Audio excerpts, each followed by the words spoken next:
कुलजीत सिंह और आप देख रहे हैं जोदाना अब तक न्यूज।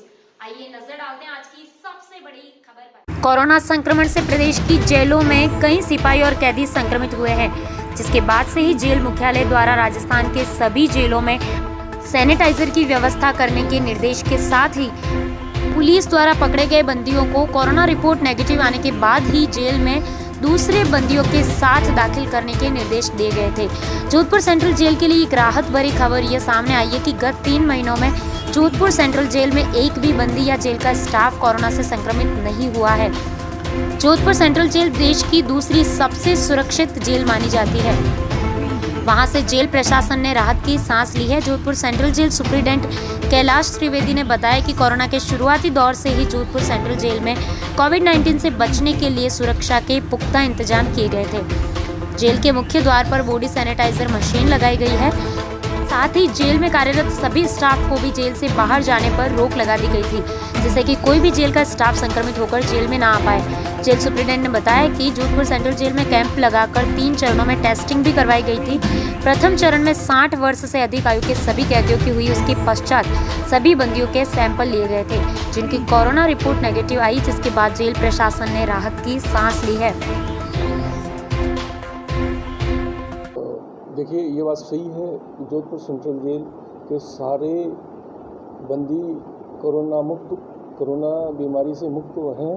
इनके सबके हमने जांच करवा ली है और इसके साथ साथ ही सारा यहाँ का स्टाफ भी कोरोना मुक्त है। इसके लिए हमने शुरू से ही इस महामारी की भयावहता को देखते हुए पिछले 3-4 महीने से ही हमने कुछ ऐसी व्यवस्थाएं कर ली थी कि जेल के अंदर कोरोना न पहुंच पाए। हमने जेल के मेन गेट पर स्ट्रिक्टली आदेश दे दिए थे कि बाहर के व्यक्ति की प्रॉपर जांच होने के बाद ही उसे जेल में दिए। हमारे स्टाफ को भी अनावश्यक बाहर जाने, अन्य व्यक्तियों से मिलने से के लिए पाबंद कर दिया था, न मिले। इसके साथ ही हमने जो बाहर से सामान आ रहा था उस पर विशेष ध्यान रखते हुए उसको जो सेंट्रल गवर्नमेंट की गाइडलाइन है उसके तहत कार्रवाई करते हुए हमने उस पर भी विशेष ध्यान रखा। स्टाफ की ड्यूटियां इस तरह से लगाई कि जहां तक संभव हो एक व्यक्ति आज जिस ड्यूटी पे जा रहा है वो दूसरी जगह न पहुंचे जल्दी। इसके साथ ही हमने मेन जेल के अलावा जहां जो फैक्ट्री थी पुरानी उसमें बंदियों को, नए बंदियों को शिफ्ट किया। उसके बाद में फिर हेडक्वार्टर से परमिशन लेकर हमने महिला जेल के अंदर नई जेल बनाई, उसके अंदर इन बंदियों को रखा। साथ साथ हमने माननीय न्यायालयों को भी निवेदन किया कि कोरोना टेस्ट के बाद ही किसी मुलजिम को जेल दाखिल करवाएं। इसके अतिरिक्त हमने सबसे बड़ा काम ये किया कि प्रतिदिन दोनों जेलों के अंदर दिन में 2 बार फिनाइल प्लस हाइड्रोक्लोराइड का पोछा दोनों टाइम लगवाया और उनका स्प्रे करवाया।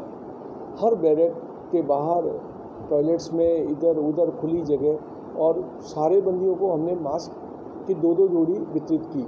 और नियमित रूप से जो हमारा एड्रेसिंग सिस्टम है उस पर इस बारे में उनको जानकारी देते रहे कि आपको कितना डिस्टेंस रखना है, आपको कैसा इस बीमारी से बचाव के लिए क्या करना है। वो हमारी मेहनत रंग लाई और हमने सारे जोधपुर जेल के सभी बंदियों के टेस्ट करवाए, सभी नेगेटिव आए। हमारे पास यहाँ कुछ बंदी ऐसे थे जो एड्स से पीड़ित थे या जो बहुत ज़्यादा बुजुर्ग थे और दूसरी बीमारियों से भी थे। उसका हमने विशेष ध्यान रखा और उनका नियमित रूप से हमने जांच करवाई और उनकी इम्यूनिटी डेवलप रहे, इसका विशेष ध्यान हमने हमारे एसएमओ को कहा। लगभग कितने कैदियों की जांच हुई है? हमारे यहाँ करीब 1400 कैदियों की जांच हुई टोटल। उसमें जो मेन जेल है उसके सभी बंदियों की जांच 3 चरणों में हमने करवा ली। 1 सप्ताह का अंदर कैंप लगा के हर दूसरे दिन हमने कभी 400 की, कभी 600 की, इस हिसाब से पूरे 1300 कैदियों की जांच करवाई। प्लस नए जो जेल पे आ रहे हैं उसकी जो कोरोना जांच के बाद आ रहे हैं, फिर मेन जेल में शिफ्ट कर रहे हैं, पुनः उनकी कोरोना जांच करवा रहे हैं। उसके बाद तो चांसेस बहुत कम हो जाते हैं इस बीमारी को जेल में प्रवेश होने के।